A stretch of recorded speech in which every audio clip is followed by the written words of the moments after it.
Lembrando que o canal Switch TV BR agora é parceiro da Centauro. Quer ter 10% de desconto em qualquer produto vendido e entregue pela Centauro? É só usar o cupom SWITCH10 e fazer a festa.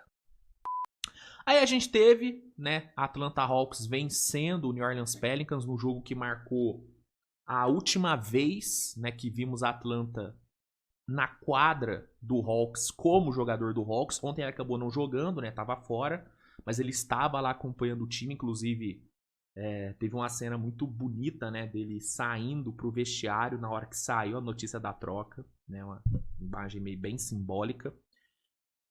E o Hawks venceu, né? O Hawks venceu no jogo que, de certa forma, foi a despedida do Trae, da torcida de Atlanta. Vitória por 117-100, né? Rizaché foi o grande destaque, 25 pontos para o francês. E aproveitando para falar da troca em si, né? Deixa eu aproveitar esse gancho. Só, né, fazendo um breve resumo. A troca rolou ontem, né? Informação do Charania, o Trae Young foi mandado para o Wizards em troca de McCollum e Corey Kispert, né? Uma troca que não envolveu escolhas de draft, né? O Hawks não recebeu nenhuma e nem mandou nenhuma também para o Wizards.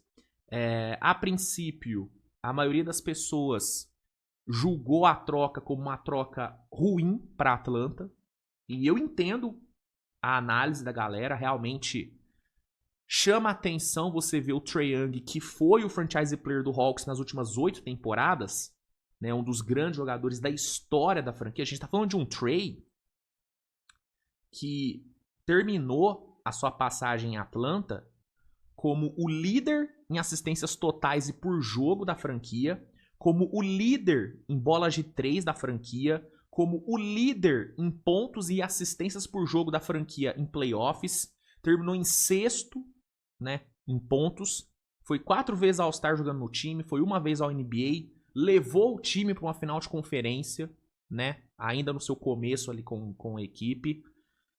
Então, o Trae Young, ele é um dos grandes da história, né? Sem dúvida alguma é o maior jogador do Hawks na década, isso sem dúvida alguma.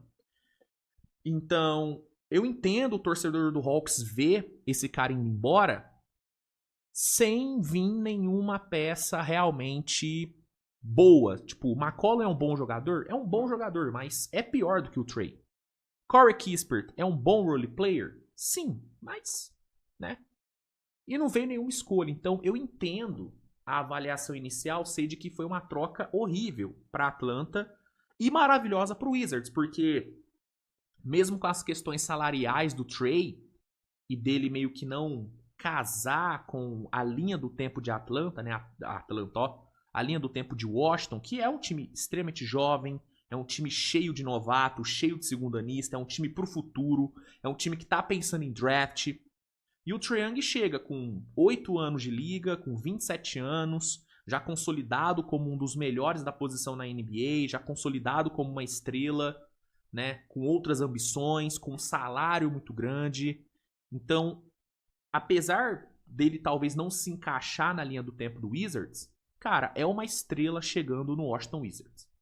E uma estrela que chega no time querendo ir pro time. Querendo jogar no time. Coisa que normalmente não acontece com o Wizards. Ninguém quer jogar no Wizards. Né? Pro Wizards ter uma estrela, o Wizards tem que draftar, desenvolver e gastar uma grana violenta pra estrela. Foi assim com o Bradley Beal, foi assim com o John Wall, né? Então, o Trae Young chegar no Wizards, pelo preço que foi pago, cara, é uma puta vitória pro Wizards. Né? No vencedores e perdedores da troca, o Wizards, sim, dá pra ser considerado o grande vencedor. Né? Só que eu não consigo colocar o Hawks como perdedor, porque a troca, ela... Você tem que analisar a troca olhando pro contexto. Tanto que talvez eu até intitule esse corte como vencedores e perdedores da troca do Trae Young, mas a real, cara, é que não vão ter perdedores, porque olhando pro contexto da negociação, não tem como chamar o Hawks de perdedor.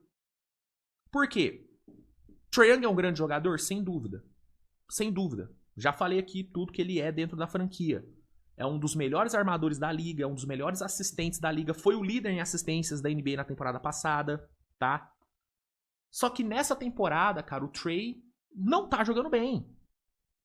Não tá jogando bem. Essa vinha sendo a pior temporada do Trae com a camisa do Hawks. A pior. Em termos de produção, em termos de eficiência. E o Trae é um jogador que, defensivamente, ele é nulo. Pelo tamanho dele, ele não consegue defender. Ele não consegue. E jogadores desse arquétipo do Trae, que são, né, que tem muito volume no ataque, mas com pouca eficiência e que na defesa não entregam nada, esse arquétipo de jogador não tem muito valor na NBA atual. Na NBA atual, um Desmond Bane, um Mikal Bridges, um Anunoby tem muito mais valor do que um Trae Young. Porque é comprovado que você não é campeão, que você não consegue ser campeão se você não tiver um Anunoby, se você não tiver um Desmond Bane, se você não tiver um Alex Caruso no time. Você precisa ter esses caras para você ser campeão. Ao mesmo tempo que você não precisa ter um Trae Young para ser campeão. Você entende? O peso de você ter um Anunoby no seu time é maior do que o peso de você ter um Trae Young, pensando em título, em competição. Por quê? Porque o Trae Young é um jogador que vai te entregar muito no ataque, mas que vai te comprometer muito na defesa. Você vai ter que montar um sistema todo baseado em esconder o Trae Young na defesa. E no playoff é difícil demais você esconder um jogador numa série inteira. É muito difícil. Prova disso é, né, que desde a ida para as finais de conferência, lá em 21? Qual foi a outra série de playoff que o Hawks ganhou? Entendeu? Por quê? Porque não dá pra você esconder o Trae Young na defesa uma série inteira. O que aconteceu lá em 21 foi muito fora da curva. Muito fora da curva. Sacou? E aí você junta a isso o fato do Trae tá no seu último ano de contrato garantido com uma player option pro outro ano. Cara, o valor de mercado do Trae era quase zero. Era quase zero. Prova disso é que o único time que realmente mostrou interesse nele foi o Wizards. Entendeu? Então, olhando pra isso, desculpa, eu não consigo colocar o Hawks como perdedor.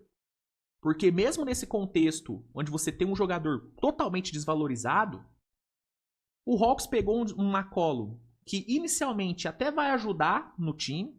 Eu acho que o encaixe dele com esse time do Hawks é interessante, é um cara que trabalha bem fora da bola, é um cara que trabalha bem espaçando quadra, vai ser um bom parceiro ali pro Jalen Johnson no ataque. Eu acho que os dois tendem a funcionar muito bem juntos. Ganha o Corey Kispert, que é um bom arremessador, relativamente jovem, tem 26 anos, então não é um cara velho, então é um cara que ainda pode evoluir, né? Principalmente tendo mais volume, coisa que ele não teve lá no Wizards. E o McCollum, ele tem um plus que é o expirante. O contrato expirante do McCollum vai ser muito valioso pro Hawks ano que vem.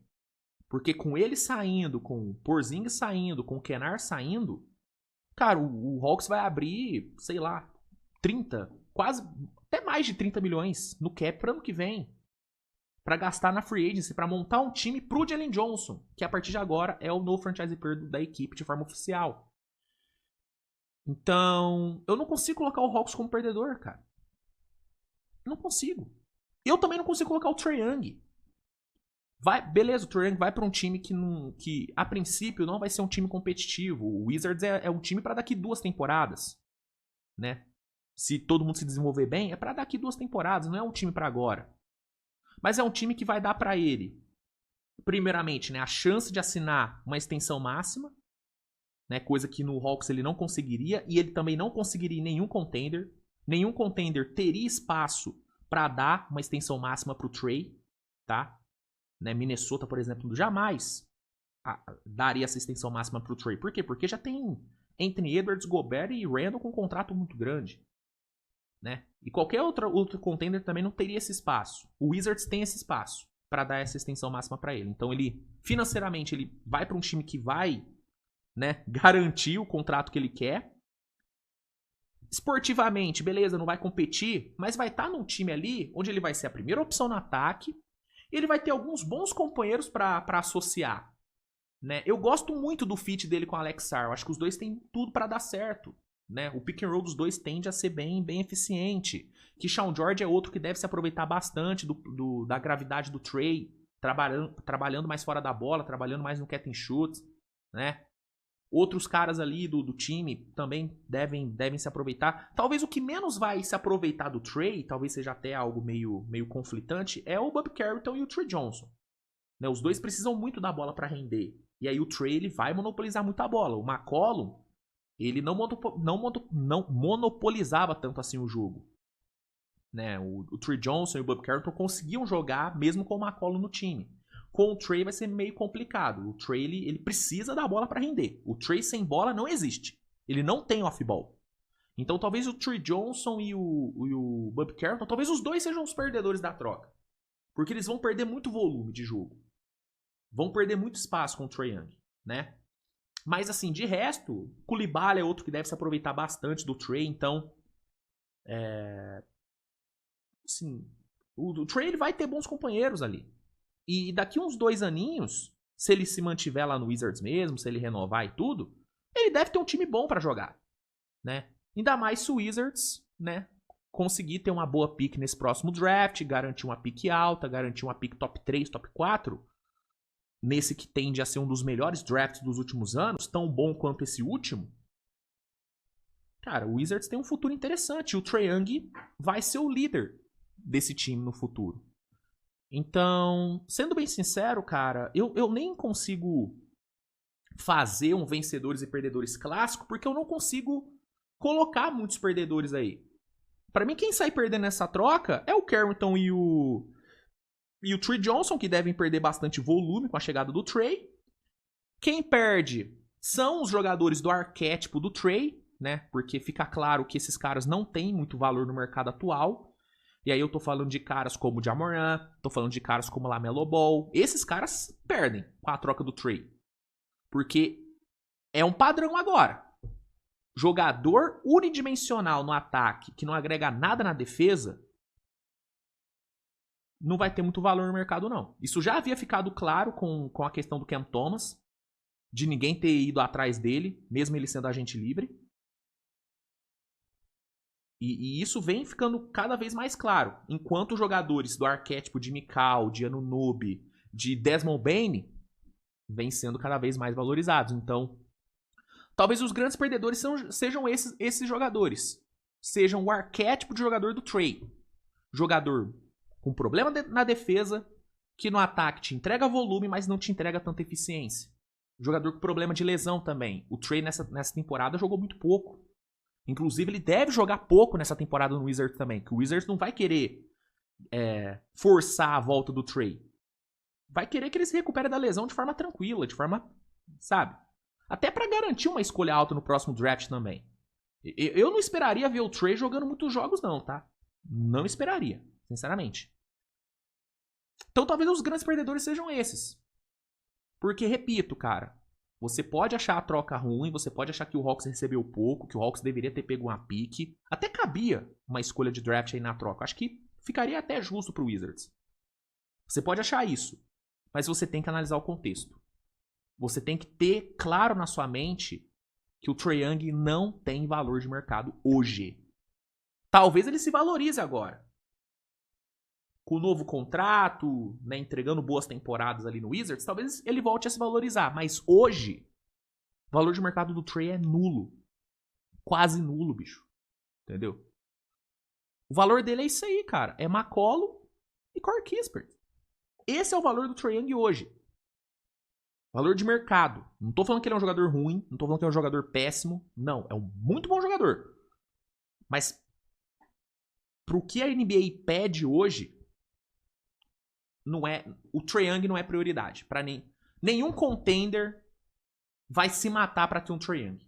Porque não é ele que vai dar o título pro time. O que vai dar um título para um contender é o Anunoby. É o Mikal. É um Caruso. É um Aaron Gordon. É um Drew Holiday. São esses caras que vão dar título. Não é um Trae Young. Entendeu? Mas enfim. É isso, cara. Uma nova era se inicia em Atlanta, com o Jalen Johnson sendo franchise player. E uma nova era se inicia em Wizards, tendo agora Trae Young como seu grande jogador. Wizards voltando a ter um armador estrela depois de muito tempo, né? Depois de Gilbert Arenas, depois de John Wall, agora Trae Young é o armador estrela do time. Curioso, cara. Tô curioso pra ver o Trae Young jogando no Wizards. Acho que vai ser divertido, mano. Não vai competir, o time não vai brigar por muita coisa. Deve conquistar uma vitóriazinha aqui ou ali. Mas vai ser divertido, cara. O fit dele com o Alex Sarr é muito do interessante. É muito do interessante. Sendo bem sincero. Curioso. Realmente curioso. Enfim.